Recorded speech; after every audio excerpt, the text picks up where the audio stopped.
This is Brian Peets from A-1 Comics in Sacramento, and this is one of our 2 stores.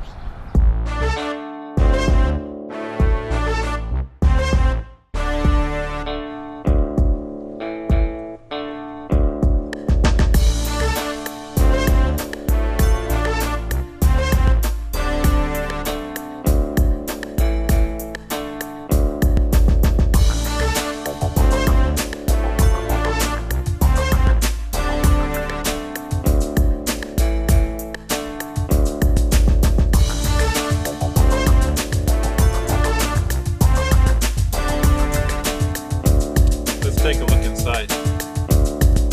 Okay, Brian Peets here with A-1 Comics. A little background. I graduated from University of Pacific in Stockton, California, having played there on an athletic scholarship, played football. When I was finished there, I didn't really think that I wanted to play football again, but I was signed on by the Seattle Seahawks.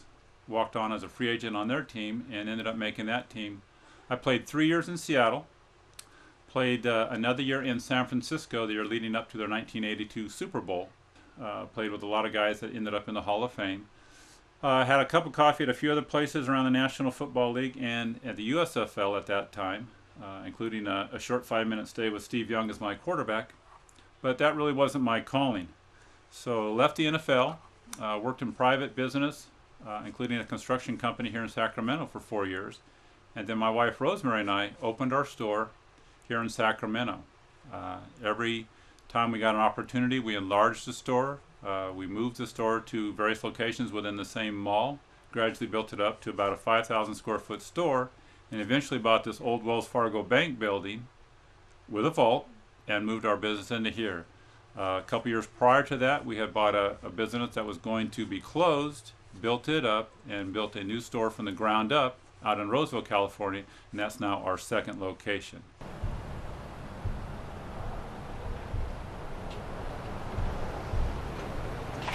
Welcome to our 2nd store in Roseville, California. This store, this building, we actually built from the ground up specifically for comics and games. Let's take a look inside.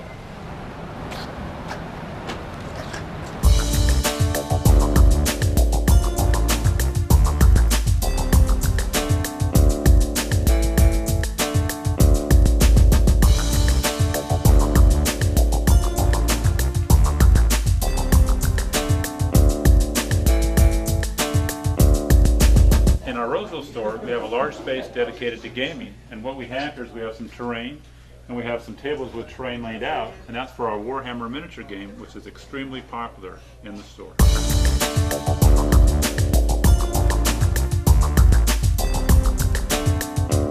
My first visit down to Comic-Con was about 30 years ago. Our first trip as retailers was 25 years ago, and at that time it was in the old convention center, which was downtown next to the jail.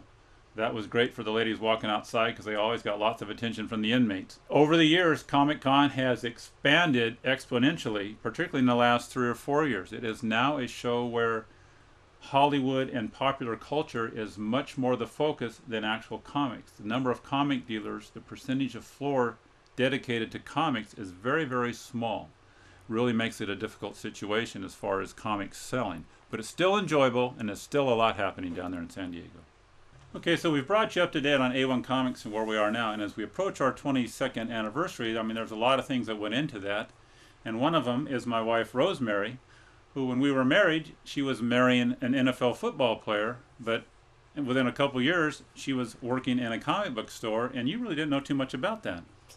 No, not at all. The first exposure to comic books was when Brian was actually in high school, and I saw this big trunk that looked like a coffin, and it had all these funny books in it, and I had a little hesitation about even knowing this guy and was reading comic books. But after many years of really actually finding out how much they were worth, I kind of changed It's always my... a money factor. It's always a money factor with women. I kind of changed my tone. Yeah, I don't know how you do that. But what about that first collection I wanted to buy? Oh my gosh, that was just horrid. I was almost in tears because he spent all the money we had for Christmas gifts, and I go, what did you do? Why did you spend $400. Was it $400? $400, only $400. And so then he introduced me at that point to the CG to the Well, it's what, comic, price, yeah, the comic price buyer's guide. guide. The comics And the price price guide. guide. And I started looking them up, and I go, oh, this is worth $400. Hey, I get my money back now. Yeah. So from that point on, I was a little bit more tolerant. It took me a little while, though.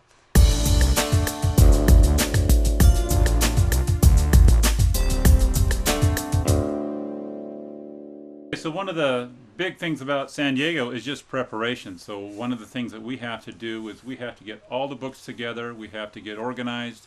We have a pretty strict timetable just getting down there and then getting the show set up and coming back up here and hopefully having a successful show. So the most important thing is your team, and my team happens to be my wife, Rosemary.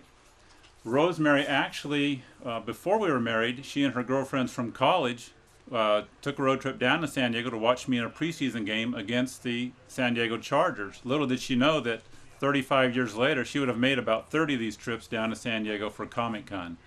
So with her help and another good friend of ours, Dwayne Covey, we get down there, get set up, and we're ready to go. And what we do is we take about 21,000 books. We take some of the best books in the world. An example would be this copy of Spider-Man 12. It's the best copy in the world right now. There's other books that we take that are really high demand that maybe aren't the best, but close to it. That would be this Marvel Mystery Comics. That's a 9.0. The best copy is a 9.2, so we're right there with that. And then we have lots of comics for the average collector where the price doesn't get much more than, $10 to $20 a pop. But there's a lot of preparation. There's a lot of road time. I usually drive down on a Tuesday, drive back on Sunday after the show. I'm making an all-nighter to get home on Monday. The Queen here, she gets to fly down on Thursday, and she flies back on Sunday. So she's got it the best, but we couldn't do it without her. So that's the nuts and bolts of getting ready for Comic-Con International. One of the great things about Comic-Con is it's just a huge treasure hunt. There are so many dealers there. There's so many people. There's people that are bringing things in. So when we're down there, we're looking for stuff, collections that we can buy that will enable us to make some money at the store later, or maybe even turn around right there at the show. Last year, for example, I bought an early run of Superman comics, including 2 copies of #1. We also picked up a really nice run of early Amazing Spider-Man, which is a best Silver Age collection that you can get right now. So with those 2 things, we really set our business up in good stead for the year to come. And then on a personal note, most of the guys that are running the booth are collectors. So we're out there, we're looking for different things. I'm looking for things like, some of these earlier Captain Americas, which we don't see at the store very often, but when you get all these people at the show, you're going to find 1 or 2. Another thing that a lot of guys are looking for is original art. This happens to be a piece from Turok, Son of Stone, and it's the original by Mo Golub. And there's other things that'll show up. Pulp magazines. We don't see those in the store very often, but down at Comic-Con, you're going to find somebody who's got a batch full of these. So there's a lot of things going on. There's a lot of people going in and out. We're doing trades. We're buying collections. There's a lot of activity going on. A lot of that takes place before or after the show or on the days leading up to the show. So it's been a busy 22 years, but it's been profitable. It's been good. And one of the things that's really helped us is the dollars that we do down at Comic-Con International. So if you want to follow somebody around down there that's doing business, that has been there for 25 years, we're the people.